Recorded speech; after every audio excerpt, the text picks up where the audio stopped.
कि किसी क्षेत्र में कथा चली, और जब वहां कथा चली तो उस क्षेत्र के सब लोग कथा में आए। एक बहुत धनवान व्यक्ति थे, वो कथा में कभी नहीं जाते थे क्योंकि उनकी दिक्कतें बड़ी थी। एक तो उनका पेट बहुत भारी था, और जिनका पेट भारी होता है उनको बैठने में बड़ी दिक्कत आती है। उनको बैठे तो चाहे कुर्सी के ऊपर हो चाहे सोफे पर बैठे हो, उनको तो ये कथा में मन कम लगता है, ये टेंशन रहती है कि कुर्सी ना टूट जाए।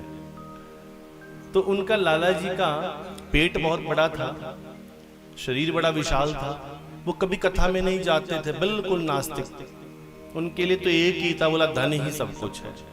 उनकी पत्नी बड़ी समझदार थी, क्योंकि दुनिया के सत्य है, बुरा ना मानिएगा पुरुष भाई, परंतु पुरुष भाइयों का, हम पुरुषों का जो चरित्र भगवान ने बनाया है ना, ये ऐसा टेढ़ा चरित्र है कि अगर देवियां हमारे जीवन में ना हो, चाहे वो माँ के रूप में, पत्नी के रूप में, बहन के रूप में, बेटी के रूप में, 4 ही श्रेष्ठ रिश्ते बनाए हैं, इसके अलावा कोई और रिश्ता होना भी नहीं चाहिए।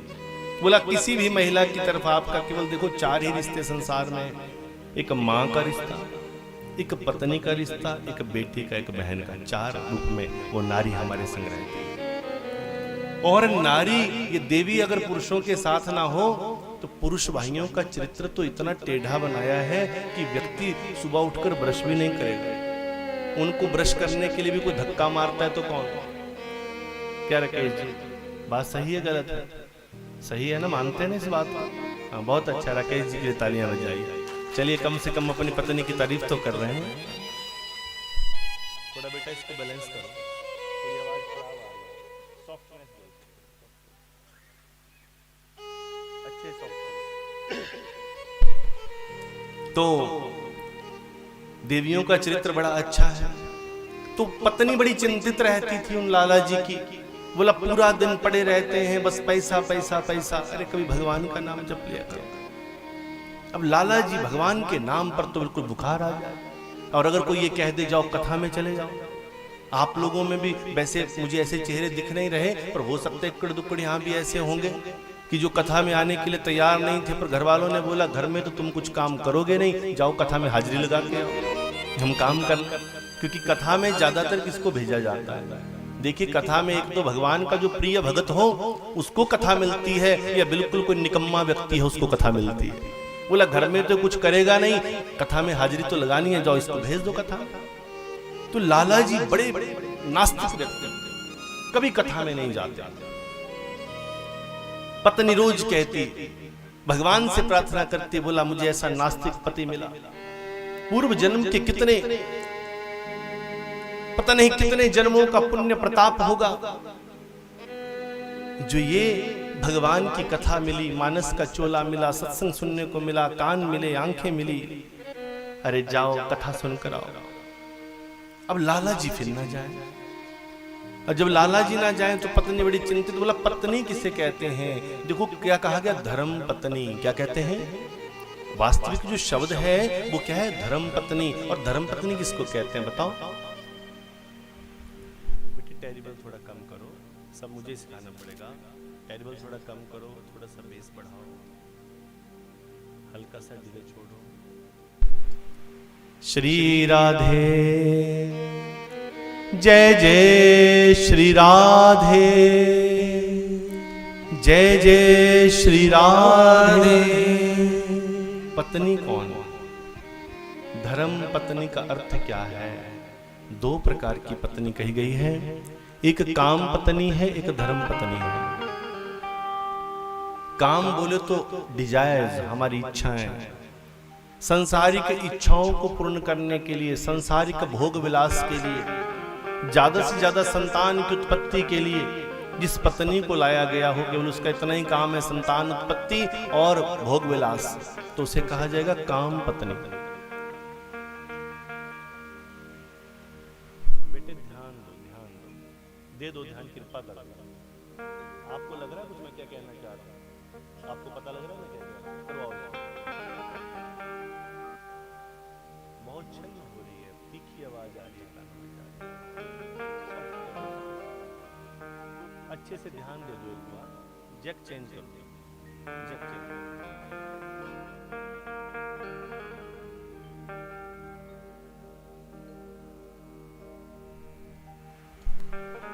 जय जय श्री राधे,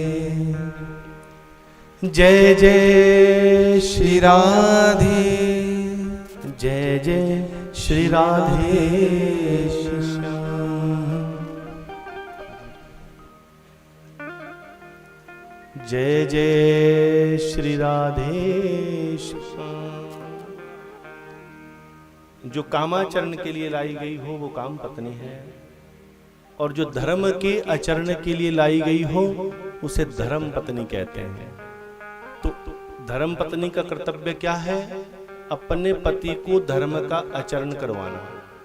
अगर आपका पति जाने अनजाने से पथभ्रष्ट हो रहा है, जाने अनजाने से आपका पति रास्ते से बाहर जा रहा है, आपका पति धर्म से विमुख हो रहा है, तो अगर आप श्रेष्ठ धर्म पत्नी हैं तो आपको अपने पति को धर्म के ऊपर वापस लाना है, उसे उसकी जिम्मेवारियों के प्रति सतर्क करवाना ही धर्म पत्नी का कार्य है। पत्नी बोली लाला जी को, बोला लाला जी जाओ जाओ कथा में जाइए। लाला जी बोले मैं नहीं जाऊंगा, कोई भी काम कह दो पर कथा सुनने नहीं जाऊंगा। पत्नी कहती है आज तुमको जाना ही पड़ेगा। धर्म पत्नी ने जबरन लाला जी को पकड़ा और पकड़ के कहा, बोला जाओ, जबरदस्ती कथा में भेज दिया। अब जैसे ही वो व्यक्ति कथा में पहुंचे,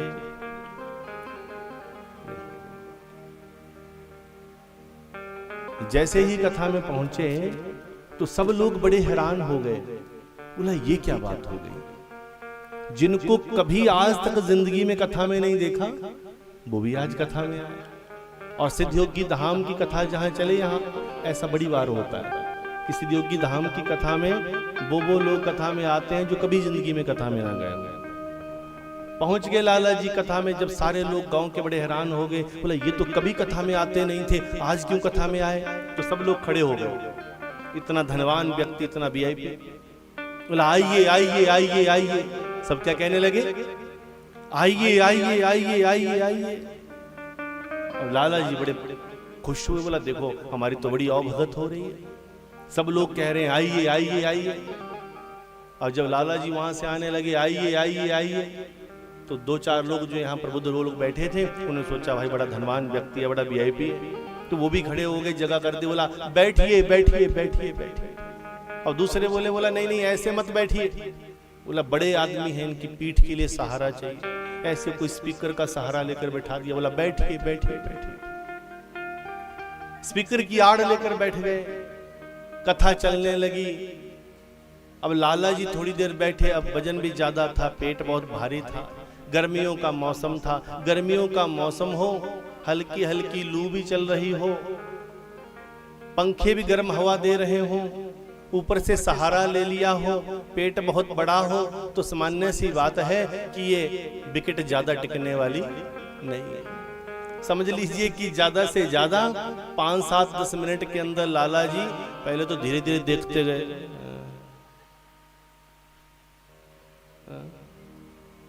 पता नहीं लग रहा क्या हो रहा है आंखों के आगे। पत्नी ने जबरदस्ती भेजा जाओ कथा सुनो। देख रहे ऐसे ऐसे, और धीरे धीरे स्पीकर का सहारा लेकर लुढ़क गए, सो गए। 5-7 मिनट में विकेट गिर गई। 2 ही शब्द सुने, क्या? आइए आइए आइए। और अगला क्या सुना? बैठिए बैठिए बैठिए। तीसरा कोई शब्द ना सुना। लाला जी सो गए, बड़े आराम से सोए पड़े। अब पेट इतना बड़ा, अब जब पेट बड़ा होता है ना, मोटा व्यक्ति होता है तो सोता है तो क्या होता है, जनरली उसका मुंह खुल जाता है और गाड़ी पहले गियर में चलती है। अब अचानक से क्या हुआ कि ऊपर टेंट के ऊपर एक पंछी बैठ गया। पंछी बैठा तो पंछी की तो फितरती ऐसी है, ऐसे बिष्ठा कहीं नहीं करेगा, किसी के ऊपर करेगा। अब पंछी ऊपर बैठ गया, लाला जी बैठे हुए।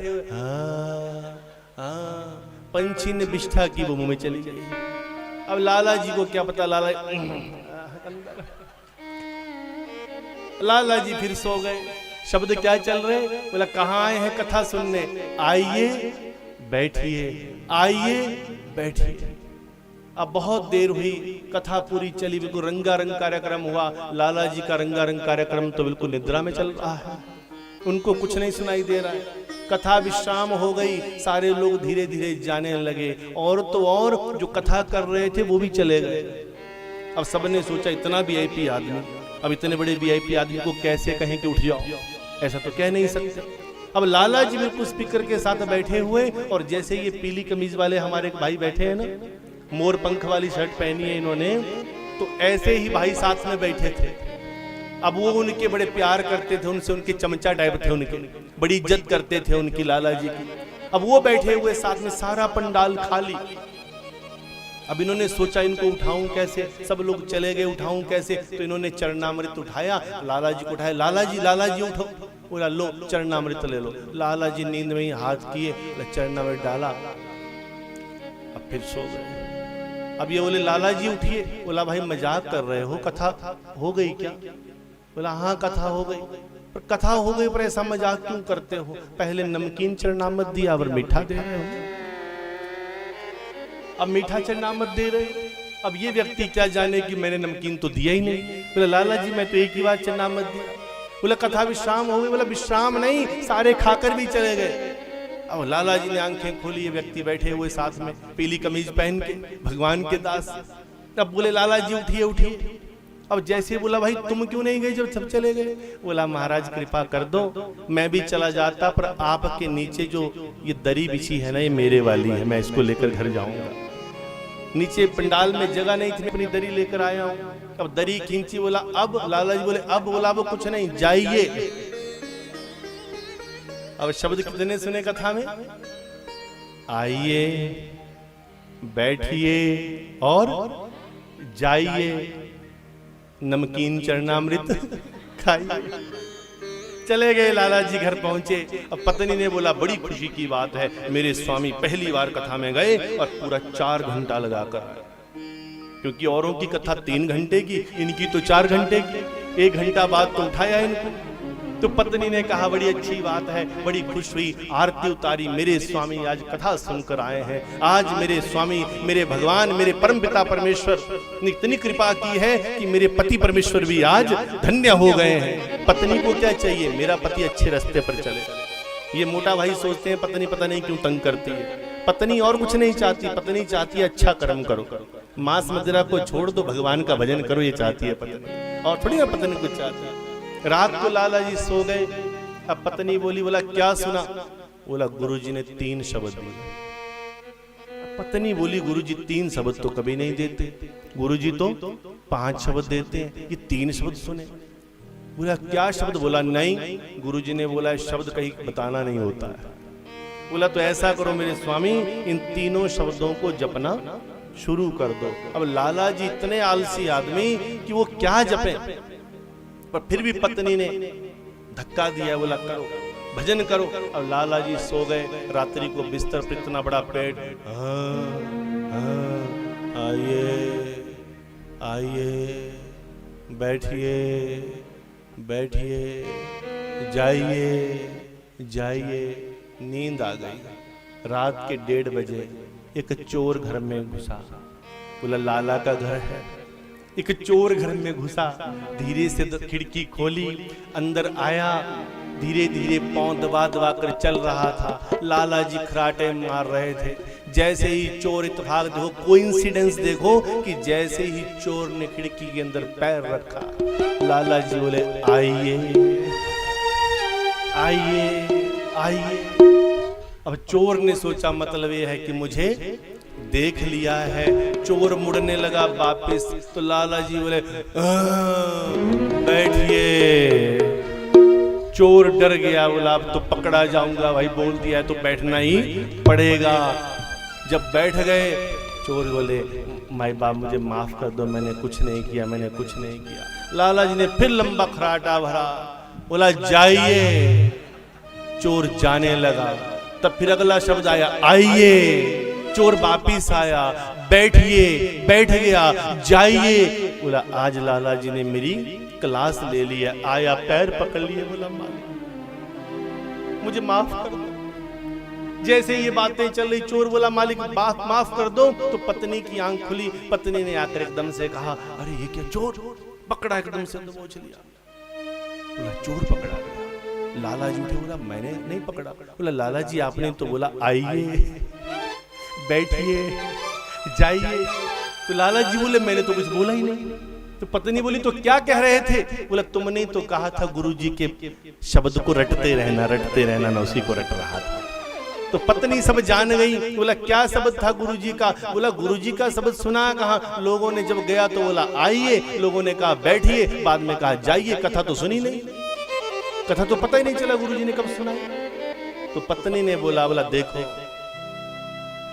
देखो कैसी लीला है कि तुमने भगवान की असली कथा में जाकर, बड़े ध्यान से सुनना, बोला तुमने भगवान की असली कथा में जाकर नकली शब्द पकड़ के लाए तो ही तुमने इतने बड़े चोर को अपने वश में कर लिया। जरा सोचो, भगवान की असली कथा में जाकर असली शब्द लेकर आ जाओ तो तुम एक चोर को नहीं, काम क्रोध लोभ मोह अहंकार रूपी इन पांचों चोरों को भी तुम अपने वश में कर दोगे मेरे स्वामी। इतनी ताकत है भगवान की कथा में। भगवान की कथा में इतनी ताकत है कि यहां से एक शब्द भी सुनने को मिल जाए। कथा को तो बहुत लंबी बात है कथा सुनना, मैं तो कह रहा हूं कथा में आकर अगर 2 शब्द भी सुन लें तो जीवन बदल जाता है।